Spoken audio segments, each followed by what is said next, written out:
Hoje nós chegamos à pergunta 106, meus irmãos. 106, depois de passar algumas semanas, um bom tempo na pergunta 105 do nosso Catecismo Maior de Westminster, chegamos à pergunta 106. Como os irmãos sabem, a 105 ela demorou esse tempo considerável devido à sua profundidade. São muitos pecados abordados como quebra do primeiro mandamento e por isso a gente precisou de algumas semanas. A 106 ainda é com referência ao primeiro mandamento. E assim hoje, com a graça do Senhor, iremos encerrar este mandamento.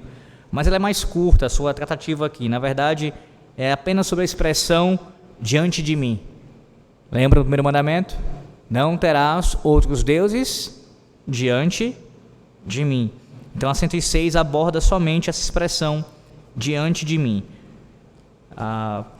Aqui eu creio que nós iremos ter um estudo mais breve nesse sentido, mas também com a boa mão do Senhor nos conduzindo, bastante edificante para a glória do Senhor e para o bem da sua igreja.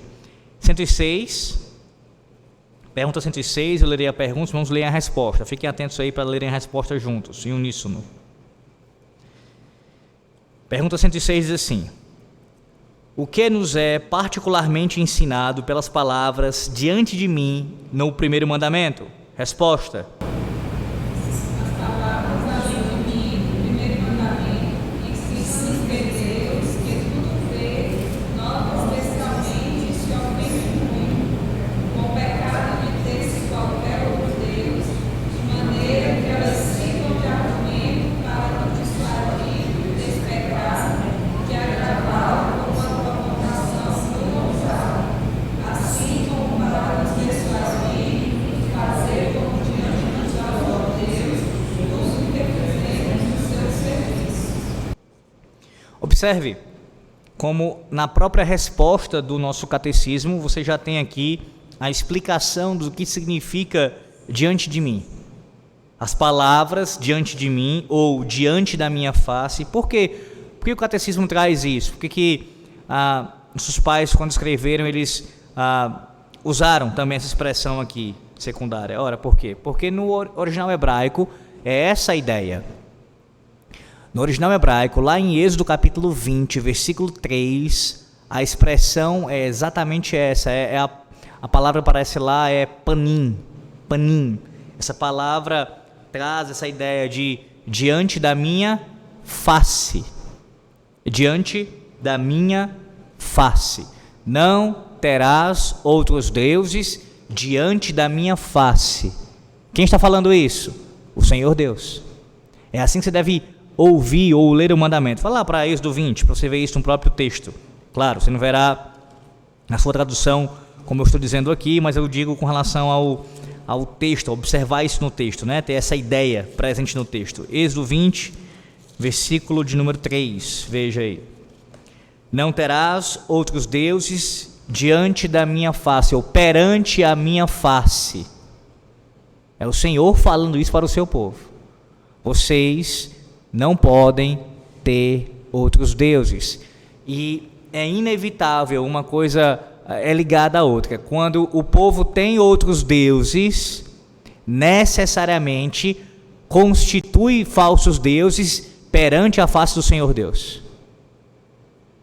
Quando você idolatra, quando nós cometemos o pecado de idolatria, nós estamos erigindo altares, levantando assim postes ídolos perante a face do Senhor Deus. É o que estamos fazendo. Claro, essa expressão usada pelo Senhor aqui no original hebraico, ela é uma figura de linguagem. Por que, pastor, uma figura de linguagem? Porque literalmente, Deus, que é Espírito, não tem uma face como nós temos, esse sentido. Essa é uma linguagem, uma figura de linguagem que é muito comum que ele utilizar na sua revelação. Assim como quando o autor sagrado se refere às mãos de Deus, aos pés de Deus e assim por diante. Nós chamamos isso de uma linguagem, em teologia, de linguagem antropomórfica. Pastor, o que é isso? Antropomorfismo, basicamente esse é o significado, é quando formas humanas, antro de antropos, homem, e o morfê aqui, a ideia de forma, formas humanas são atribuídas a Deus por meio de alguma expressão bíblica. E lembrando também, eu estou falando quanto à natureza divina somente. A natureza divina somente não tem formas humanas. Deus é Espírito. Não confunda isso com relação à segunda pessoa da Trindade, que é divino, mas também ele se fez o quê? Homem. Ele se fez homem, e desde então ele permanece sendo homem. Não deixou de ser homem quando ele morreu ou depois que ressuscitou. Não, ele permanece sendo homem, logo ele tem sim forma. Pois bem, veja aqui o texto de Hebreus capítulo 4, versículo 13, por favor. Hebreus, pode abrir. Hebreus 4, versículo 13. Por quê? Antes de você ler, explicação breve sobre isso. Porque esse texto nos mostra, assim como outras passagens bíblicas, acerca do profundo significado de nós estarmos diante de Deus. Veja o que significa isso. Hebreus 4, 13. Pode ler. Não há criatura que não seja manifesta na sua presença. Pelo contrário, todas as coisas estão descobertas e patentes aos olhos daquele a quem temos de prestar contas. O que o texto está dizendo? Quando você entende isso ligado a Êxodo capítulo 20, versículo 3, porque você pode pensar assim, tudo bem, o texto está falando em Êxodo 20, versículo 3, que eu não posso fazer nenhuma imagem, nem ter nenhum Deus diante da face do Senhor Deus, nenhum outro Deus. E então, o raciocínio falacioso seria entender que isso seria apenas aplicado àquilo que eu constituo com as minhas mãos, aquilo que eu faço de maneira material. Mas Hebreus capítulo 4, versículo 13, não que em Êxodo 20 isso não esteja presente, claro que está. Estou dizendo que Hebreus 4,13 isso vai ficar ainda mais claro. Você tem um texto ainda mais claro mostrando isso. Tudo está diante do Senhor Deus. Não apenas aquilo que você faz com as suas mãos, mas também o que você projeta no seu coração. Aquilo que você pensa, aquilo que você está imaginando ainda fazer, já está perante a face de Deus. Em outras palavras, você não precisa executar algo para que Deus venha a ter conhecimento daquilo. Você não precisa pronunciar as palavras para que Deus venha a conhecê-las. Deus já sabe o que se passa no mais profundo do nosso íntimo, no nosso coração. Ele já sabe. Logo, quando você lê Êxodo 20, versículo 3, não terás outros deuses diante de mim, perante a minha face, você precisa enxergar isso como todo, abarca tudo, abrange tudo, todas as áreas da minha vida.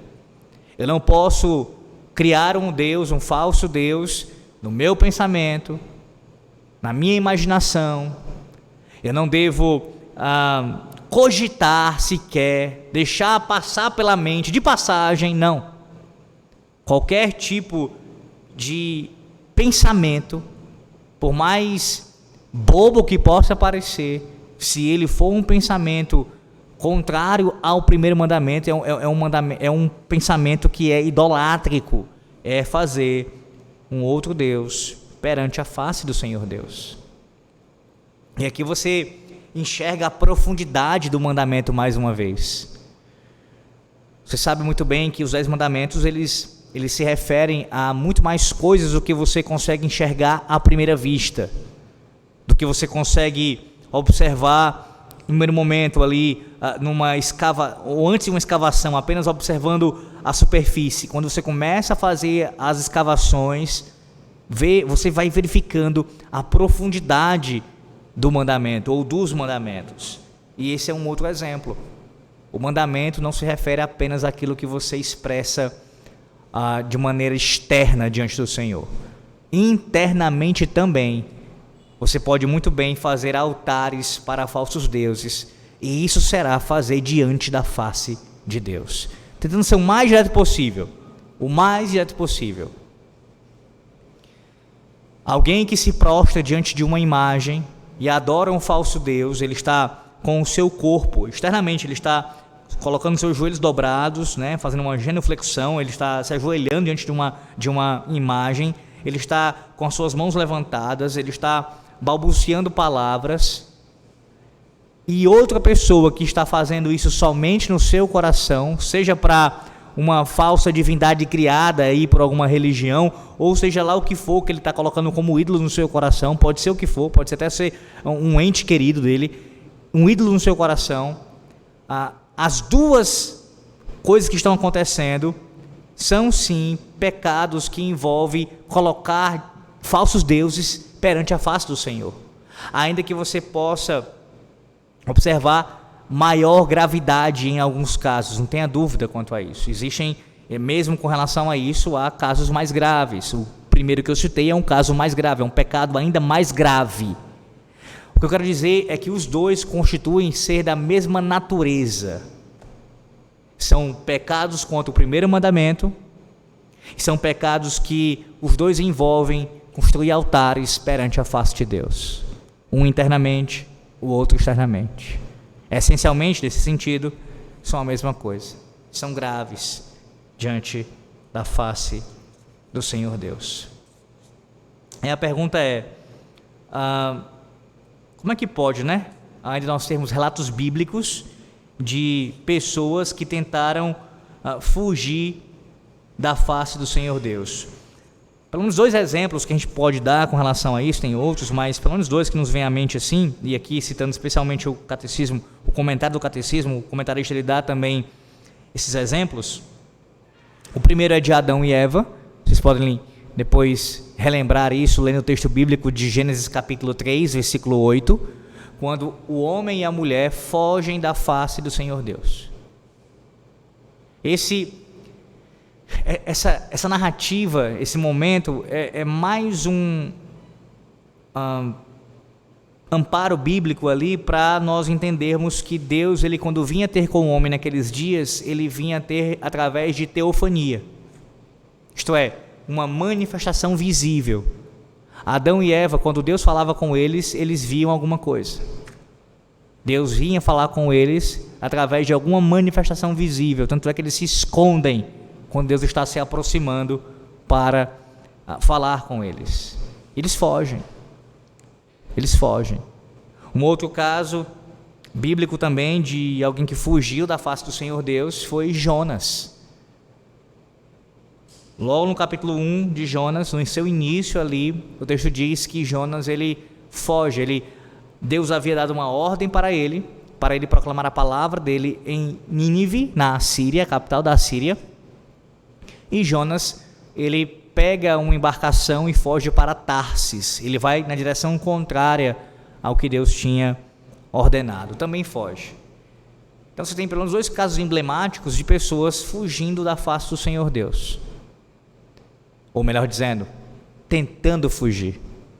E aqui você percebe, logo de cara, o quão prejudicial o pecado é. Por N motivos, mas um deles aqui que você consegue observar claramente é como ele nos cega e acaba afetando, não tenha dúvida, nosso próprio entendimento. É claro que eles sabiam que era impossível fugir do Senhor Deus, mas o homem, no seu estado pecaminoso, ele faz coisas até mesmo contrárias àquilo que ele conhece, àquilo que ele sabe que é verdade. Além disso, a própria desobediência, ela provoca isso. Quando alguém está em rebelião à vontade de Deus, essa pessoa, o que ela menos quer é se encontrar com Deus. O que ela menos quer é estar perante a face de Deus. Ela foge para longe de Deus. Sendo que, como eu já falei também outras vezes, de maneira bem pastoral quanto a isso, quando nós pecamos contra o nosso Deus, meus irmãos, de fato, eu entendo isso, todos nós passamos por essa questão, por esse tipo de sensação. essa vontade de, uma vez que você se sente sujo, imundo, não quer estar perante aquele que é santo. Mas o que a Bíblia ordena para nós é que ainda mais busquemos ao Senhor quando isso acontece. Corramos aos seus pés, à sua presença, para clamar a Ele por misericórdia, pedir perdão a Ele, que Ele tenha compaixão de nós e nos purifique do nosso pecado. Porque se nós nos afastamos de Deus, fugimos do Senhor, por conta disso, tendo isso como um argumento, porque eu estou me sentindo sujo, imundo, não quero que Deus me veja assim, enfim, eu vou só me chafurdar mais ainda no pecado, uma vez que eu me afasto cada vez mais do Senhor Deus. É claro que alguém que está numa desobediência contumaz, isso não se espera que aconteça, a não ser que o próprio Deus intervenha. Foi o que aconteceu com Adão e Eva, foi o que aconteceu com Jonas. Ele interviu e essas pessoas voltaram à sua presença. Bem, ainda no catecismo, veja. Não, abra sua Bíblia em Ezequiel 8, versículos 5 e 6. Ezequiel 8, versículos 5 e 6, primeiro.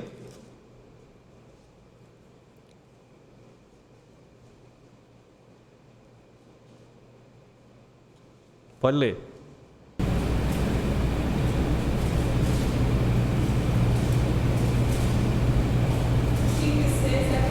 Isso. Ele disse, filho do homem, levanta agora os olhos para o monte. Levantei os olhos para lá e eis que lá no monte, onde o altar estava a imagem dos ciúmes ainda. Disse-me ainda, filho do homem, vês o que eles estão fazendo? As grandes abominações que a casa de Israel faz aqui, para que me afaste do meu santuário, pois verás ainda maiores abominações. E agora o Salmo 44, versos 20 e 21. Salmo 44, versos 20 e 21. Esses textos, meus irmãos, vocês estão vendo? Eles mostram para nós como Deus, Ele vê, Ele contempla, sim, a gravidade do pecado e o quanto isso o ofende. Agora o Salmo 44, versos 20 e 21. Se tivéssemos esquecido o nome do nosso Deus, ou tivéssemos estendido as mãos a Deus estranho, porventura não teria atinado Deus, Ele que conhece os segredos dos corações? E agora 1 Crônicas 28,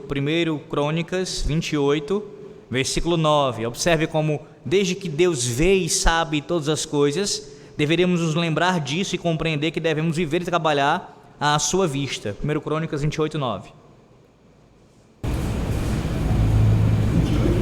28, versículo 9.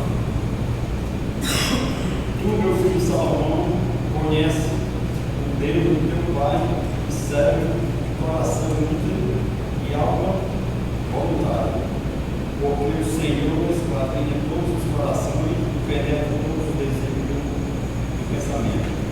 Se o buscares, ele deixará achar-se por ti, e se deixares, ele te revelará para sempre. Então vamos aqui, com esses textos em mente, certo? Observar novamente o catecismo. Vamos lá, resposta. As palavras diante de mim ou diante da minha face, primeiro mandamento, ensinam-nos que Deus, que vê todas as coisas, Deus vê todas as coisas. Deus, Ele é onisciente e Deus, Ele é onipresente. Deus, Ele sabe de tudo e sabe antecipadamente, e Ele está em todo lugar ao mesmo tempo. Ele vê todas as coisas. Isso precisa estar muito claro em nossas mentes, principalmente quando nós estamos cogitando pecar contra Ele. Observa mais especialmente e muito lhe ofende o pecado que é ter um outro Deus qualquer, como vimos aí, por exemplo, em Ezequiel, usando a expressão abominações. Deus abomina a idolatria. Abomina a idolatria. E aí pense comigo o porquê disso. Ora, uma vez que há um só Deus, e esse Deus ele é incomparável em sua majestade, em sua glória, em seu poder, em seu caráter, em sua santidade, em tudo que Ele é, em todas as suas obras, Ele é incomparável. Que loucura é fazer um outro ser. Veja, Ele criou todas as coisas, ele criou o homem, e este homem que é criatura dele faz algo, esse homem cria algo, e este homem que é criatura do Criador se prostra diante de uma criatura, de uma coisa que foi criada por ele, que é criatura. É assim que você tem que entender a coisa, do quão abominável, do quão terrível, do quão tolo, do quão absurdo é a idolatria.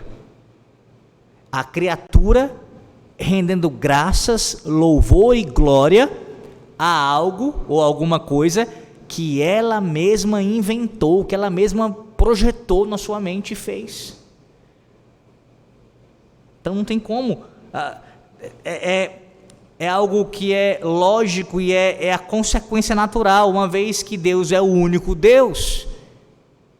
Ele se ofende necessariamente quando o outro é colocado à mesma altura que ele, uma vez que não há. Elas, então, podem ser um argumento para nos demover desse pecado. Elas o quê? O fato de nós sabermos que tudo que fazemos perante a face do nosso Deus, e que isso o ofende. Isso deve servir para quê? Diz nosso catecismo, para que isso venha nos demover do nosso pecado, e para agravá-lo como a mais impudente das provocações contra Deus. Como assim impudente? Impudente é a ideia de algo que é feito sem pudor. É alguém que é despudorado, que não tem vergonha. Não tem vergonha. É essa a ideia. Sem pudor algum, sem nenhuma vergonha das provocações contra Deus, como também para nos persuadir a fazer como à sua vista tudo o que fazemos em seu serviço. O último texto a gente conclui aqui, 1 Reis, capítulo 18, versículo 15. 1 Reis 18, versículo 15.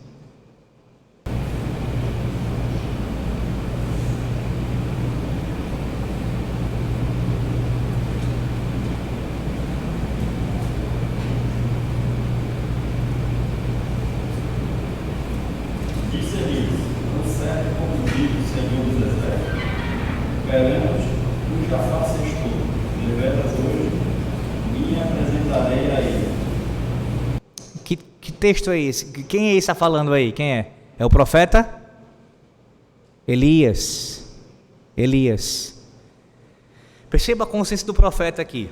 O profeta, ele expressa essa ideia de que ele estava perante a face de Deus, a face de Yahvé.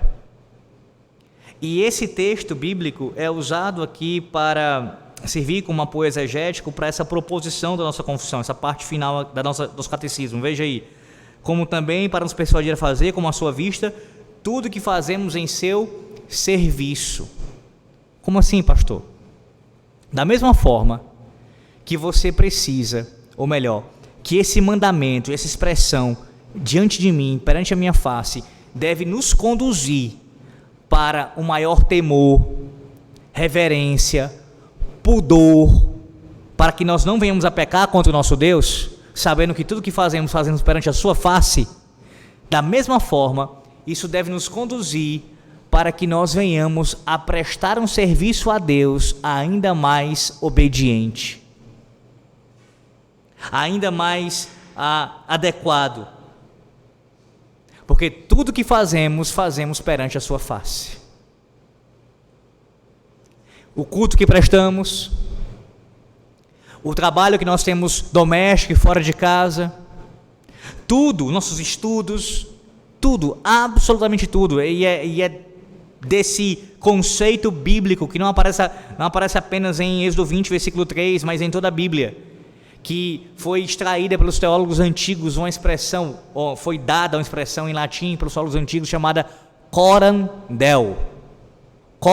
Deo, que significa exatamente isso, perante a face de Deus. Tudo o que fazemos diante do Senhor. Logo, o nosso serviço também deve ter essa motivação. Eu estou fazendo, por mais que ninguém esteja vendo, eu estou fazendo perante Deus. Quantas coisas nós fazemos que outras pessoas não veem? Atividades, de forma geral, eu digo. E às vezes a gente tem a sensação como se a gente pudesse enganar os outros, e de certa forma até conseguimos, em parte ou por um tempo, e às vezes até mesmo de nos enganar, como se isso fosse possível. Mas Deus vê tudo, e Ele não pode ser jamais enganado. Então a gente não pode fazer serviços, trabalhos, de forma geral em nossas vidas, desempenhar funções, que por mais que ninguém esteja vendo e cobrando a nós, o nosso Senhor está vendo. E esse é um alerta para nós essa noite. Um alerta para nós essa noite, porque às vezes parece não, de fato é isso que acontece quando nós não temos alguém cobrando ali, dando algum tipo de satisfação para uma pessoa de forma direta, a gente relaxa mais no serviço, a gente deixa a coisa mais vagarosa, ou somos mais displicentes, fazemos de qualquer jeito. Quando tudo, irmãos, até um prato que você lava, até qualquer serviço doméstico, qualquer coisa, um lixo que você vai colocar lá, tudo é perante Deus. Tudo é perante a face de Deus. E deve ser feito para a sua glória. Deve ser feito para Ele ser honrado. Tudo. Como você vai comer à mesa, tudo. Então que nós venhamos essa noite a meditar nisso. E eu encerro aqui, esse é o último texto, mas eu vou lê-lo aqui, só lê-lo mesmo para ficar como último texto aqui, para nós meditarmos nele, como pensando mesmo sobre essa verdade que foi lido já há algum tempo. Hebreus 4:13.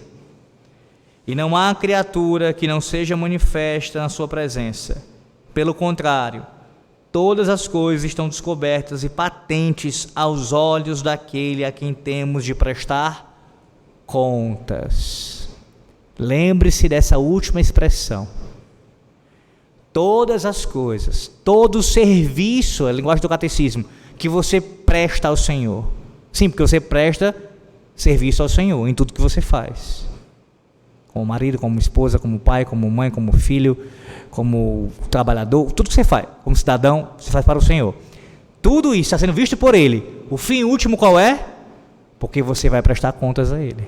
Eu vou prestar contas a Ele.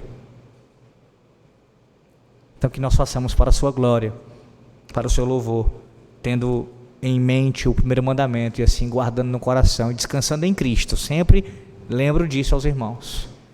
Somente a pessoa do Redentor o guardou perfeitamente.